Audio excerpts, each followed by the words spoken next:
The Daleks would continue their approach, destroying the crawler when they realized that it would not be of any use to them, as they could not enter the vehicle, forcing their newly acquired forces to march over the barrens as slowly as it would take them, using the cover of night to cloak them against detection as they got closer and closer to the station.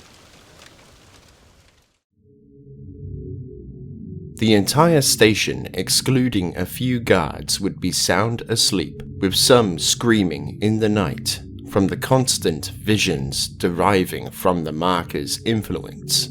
Once again, however, Iando would be awake, sending in his reports to the General, with this being the fourth, explaining the recent discovery of the death of Gerald, along with the discovery of the symbols. However, he would soon be visited by a shadowy figure which had startled him, making him fall out of his chair. The room around him would suddenly start to grow dimmer and dimmer as the figure spoke out to him, telling him not to fear this visit. There are more important matters to discuss. Discuss? Who are you? What are you? Iando would ask, uttering out the sound in a quiet and scared voice. My identity is not important. What is the new threat. Fast approaching from the west. They are coming around from the mountain. They will try to take the marker. Don't let them. The room would suddenly return back to normal, and with the darkness fading from his vision, so too would the apparition, like a puff of smoke in the cold air of the night. What was all that about? Too many late nights. I guess time for bed then. Iando would tell himself, rationalizing it all as a hallucination due to the combination of work, stress, and a lack of sleep.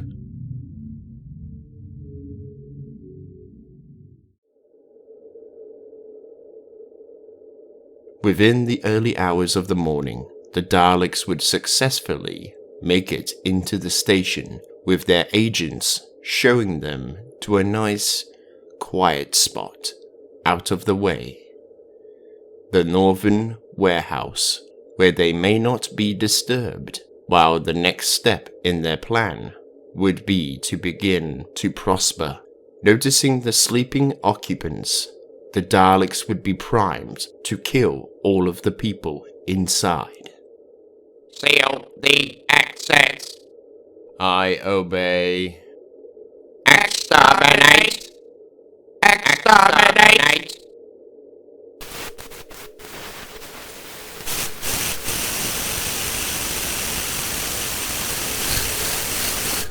With the exit sealed, the screams and crackling of the Dalek guns would give out a very muffled noise from outside. Resistance would not be ideal for the Daleks, and they would not allow their plans for conquest to be ruined when everything had been going just right for them.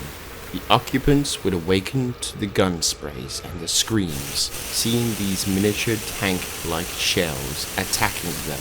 The people would be confused and terrified at the same time. A battle for survival had crept into their sleeping quarters, attempting to assassinate them all.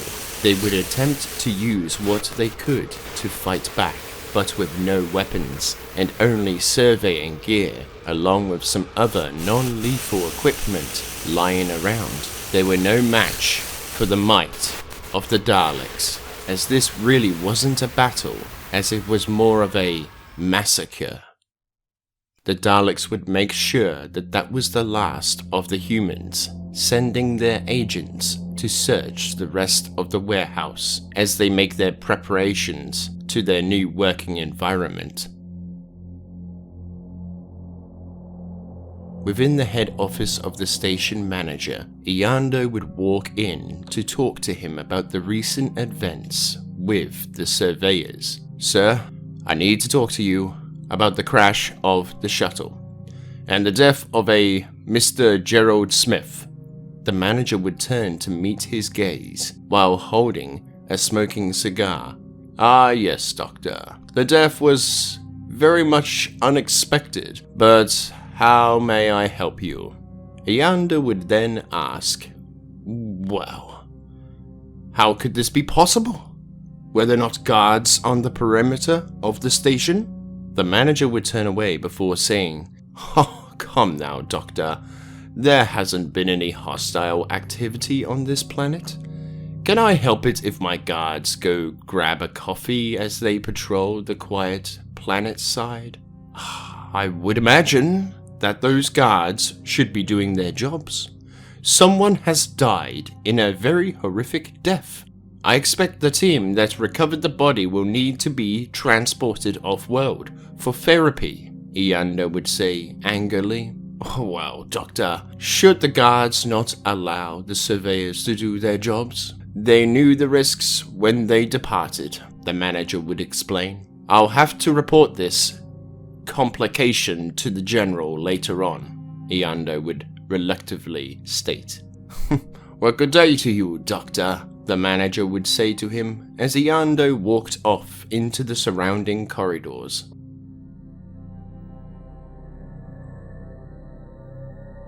Inside of the labs, Clifton would be attempting to get a response from the lifeform, with absolutely nothing to show for it. Hogan would walk into the room, looking tired. "Hogan, are you okay?" Clifton would ask, with the good doctor replying, "Never better, Clifton."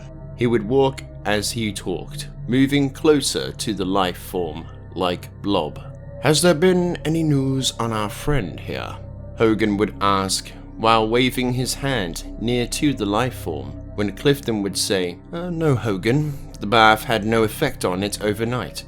I've tried electric shocks, temperature changes. It seems like we are waiting for something."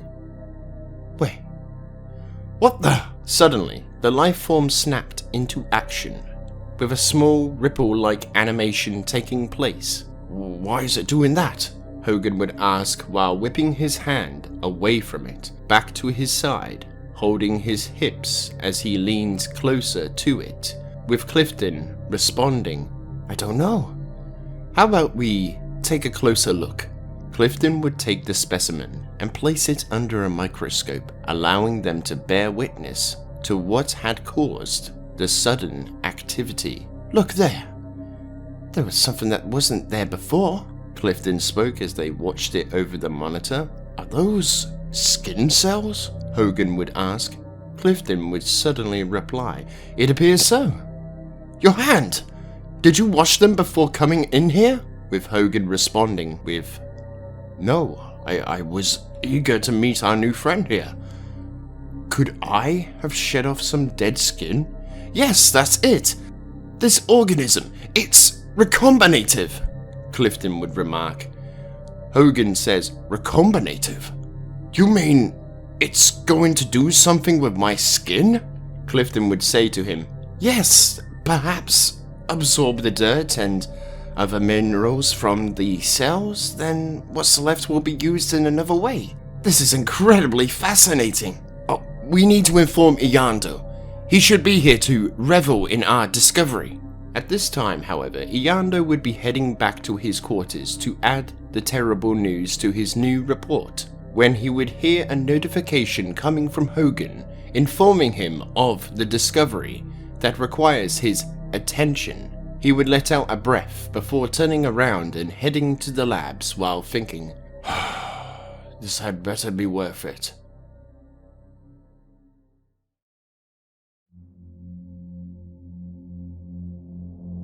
inside the warehouse, the Daleks would now know that their base is a secure one, with the swift return of their monotoned agents. The next part of the plan is to take action now. You too will acquire these resources that are required. We obey. You three will continue the infiltration. Go out into the settlement and assist the humans in their plans. We obey. Assist the humans. Yes, our agents are to be used as mobile security. From here, we will be able to monitor the humans to ensure our presence is not known. When will the time come for the annihilation of the humans? Soon. First, we must increase our numbers, creating a new race of Daleks. We do not possess the required embryos. How do we create more Daleks? How will we continue the Dalek race?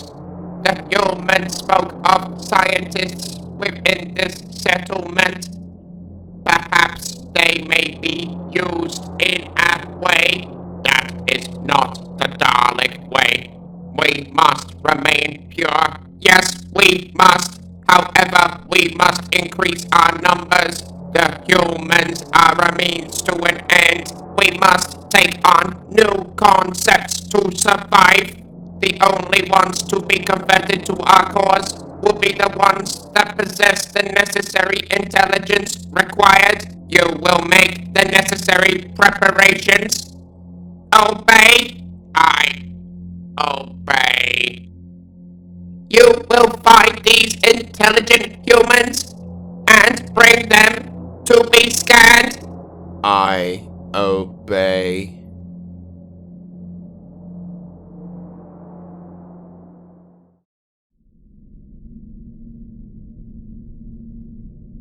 Iando would arrive at the laboratory when Hogan would eagerly tell him of the recombinant lifeform, followed by Clifton speaking on its capabilities. Seriously, it's remarkable, Iando. What do you think? Could we feed it with more dead cells? Maybe see what it does with dead flesh? What do you mean, dead flesh? Where do you think we would even find this dead material? Iando would ask Clifton, with Hogan responding, Isn't there one in the morgue? Clifton would add, Yes, if we were just to take the body and allow the form to consume it. No, this is insanity. Shedding dead skin is one thing, but taking a corpse for your own research is an entirely another thing. And plus, it's disrespectful to the dead. Iando responds, shocked at what they were suggesting. Oh, come on, Iando, aren't you even a little bit curious about— No, how dare you two even suggest such an idea? Do not go anywhere near the morgue. I mean it. Do not make me regret my decision to put you both on this task. The door would slide open with a man stepping inside of the labs who would walk to the corner of the room and sits down, observing the three, staring at them in a creepy manner. Who are you? Iando would ask, for no response to further annoy him. I say again, who are you? What are you doing here? He asks again, for the man to utter out a sentence in a low monotone. I have been sent here to assist your projects. Well, these two do not have any need for you. And they certainly do not need your— Iando would say before being cut off by Clifton, stating that the man can stay, and asks if that will be everything, for Iando to recompose himself before saying, Yes, that is it. He would leave for the door, but would turn to them, giving them a hand signal, expressing that he is watching them. The two of them would look over to their new guest, watching them work, endlessly staring, which made them feel uncomfortable, but they would continue to talk when the man would ask, "What are you doing?" They would explain what they could of the recombinant lifeform to the mysterious, monotoned man, unaware that he was just a spy, holding a recording device that was streaming to the warehouse, where the Daleks would be listening in great interest. Iando would receive a message from the researchers that were poring over the logs and studying the marker, asking if they could move the marker past the labs to another area with more room. Iando would agree and give them permission to do this. With the man present within the labs, the Daleks would overhear more details about the organism. Recombinant life form. A form that consumes the deceased, transmuting the cells to assume a new purpose. What is the significance of such an organism? It is irrelevant. There must be more. These humans are here for a more significant reason. The Daleks switch over to another agent's whereabouts to overhear a conversation about the red marker. Marker. I do not understand their words. They must be becoming delirious. There is a strange energy present within the settlement. We should investigate the origins. At the moment, we must await for the first of many conscripts to arrive so that a new race of Dalek can be born that will be led into the first of many exterminations. A few hours later, the manager would pay Iando a visit within his quarters with a few guards at his side. "Iando, have you got a minute?" Iando would sigh before stating, "Perhaps only a minute." "What's going on?" The manager would claim that things have been going missing, materials along with other valuable resources that are vital to the station. Iando would claim that he has been in his quarters for the last 2 hours, creating a new report for today's report to the General. The manager would thank him for his time before departing, with Iando thinking, "That's a relief. I thought he was going to talk about the morgue, along with Hogan and Clifton." He would get a notification about a new discovery about the marker, with them calling it the Dead Space Field. Iando would then begin to read through this intriguing piece of information, with him stating the dormancy field. A few moments later within the labs, the man who was watching the pair would attempt to abduct one of them so that he can obey the will of his masters. The man would knock Clifton out and Hogan would intervene. However, in the struggle, the two would get into a fight, with the monotoned man strangling Hogan with one voice inside his mind ushering him to kill Hogan, to exterminate him, purge the filth of humanity with their own beings. However, Hogan within the chaos would pick up the closest object and smash it into the man's head, forcing him off of Hogan and to the ground. Shocked at what had happened, Hogan would go over to Clifton, examining his life signs to see that he had a steady pulse and that he was breathing. However, what he had attacked the man with was in fact the casing that held the recombinant life form, and his neglect of the issue would soon turn into their undoing, with it infecting the man before squirming away into the ventilation system. Clifton would soon awaken, and after a while of finding out what happened and Hogan explaining the situation to him, they would find that the recombinant lifeform had escaped and the man's skull was exposed. However, as Clifton examines the small wound, he would find a metallic object embedded within the skull. Feeling the man's neck, Clifton tries to find a pulse to see that there isn't one to be found, so he would try to remove the implant stored within the mind of this unfortunate soul. What are you doing? Hogan would ask for Clifton to explain. There is something inside his head. It doesn't look like it should be there. Or at least I think it shouldn't be. But we'll soon see, Clifton would say as he pries his fingers into the skull, trying to pull out the metallic object. Warning, warning, Dalek Agent 02 is offline. Surgical implant exposed. These developments are irrelevant to us now, even if they find out what the chip is used for. They do not possess the knowledge that we have infiltrated their settlement. Nothing can stop the Daleks. What's that? Hogan would ask as he saw Clifton pull out the large metallic chip covered in blood. I don't know. But we should request a technician's assistance. Maybe they can tell us what it is. Clifton responds. What about the body? Hogan asks, fearing prosecution. Don't worry. Just tell the manager and Iando what you told me. And I'll even back up the story. You won't pay for this man's misdeeds. First though, you need to get the body to the morgue. Iando was right.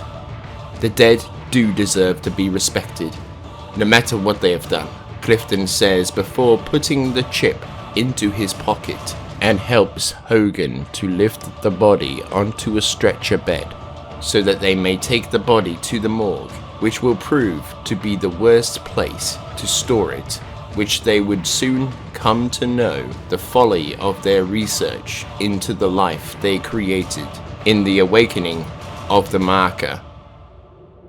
A group of scientists would soon be ushered into the warehouse, all talking to each other, asking each other what this is all about, until they saw their gracious hosts, the Daleks.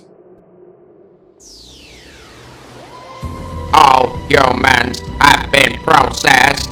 What's a Dalek? I say this man killed one of the surveyors. Stay where you are.